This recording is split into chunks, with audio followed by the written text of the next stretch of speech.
இந்தியாவின் sir welcome to Trichy sir. எப்படி sir இருக்கு எலெக்ஷன்? ரொம்ப சிறப்பாக இருக்கு. ஏற்பாடுகள்லாம் பண்ணியிருக்காங்க.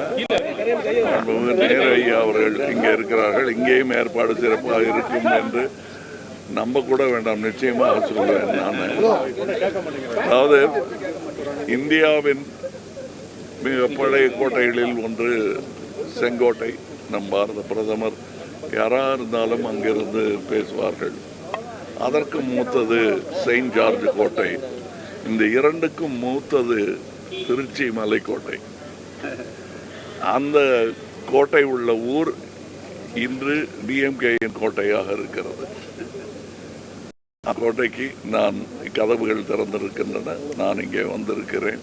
நாட்டை காக்கும் இந்த வேள்வியில் நானும் பங்கு கொள்வதில் எனக்கு மாண்புமிகு ஐயா நேரு அவர்களின் துணை எனக்கு இருப்பதில் மிகுந்த சந்தோஷம். நன்றி, வணக்கம்.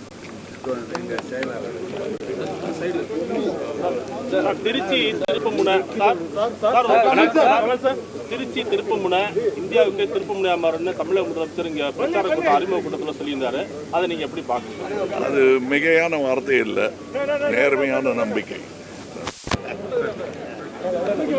இந்தியாவின் sir welcome to Trichy sir. எப்படி சார் இருக்கு எலெக்ஷன்? ரொம்ப சிறப்பாக இருக்கு. ஏற்பாடுகள்லாம் பண்ணியிருக்காங்க. நேரு ஐயா அவர்கள் இங்கே இருக்கிறார்கள். இங்கேயும் ஏற்பாடு சிறப்பாக இருக்கும் என்று நம்ப கூட வேண்டாம், நிச்சயமாக சொல்றேன் நான். அதாவது இந்தியாவின் மிக பழைய கோட்டைகளில் ஒன்று செங்கோட்டை. நம் பாரத பிரதமர் யாராக இருந்தாலும் அங்கிருந்து பேசுவார்கள். அதற்கு மூத்தது செயின்ட் ஜார்ஜ் கோட்டை. இந்த இரண்டுக்கும் மூத்தது திருச்சி மலைக்கோட்டை. அந்த கோட்டை உள்ள ஊர் இன்று டிஎம்கேயின் கோட்டையாக இருக்கிறது. கோட்டைக்கு நான் கதவுகள் திறந்திருக்கின்றன. நான் இங்கே வந்திருக்கிறேன்.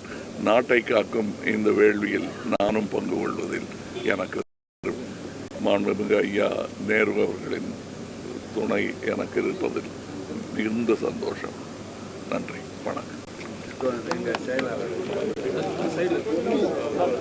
திருச்சி திருப்பமுனை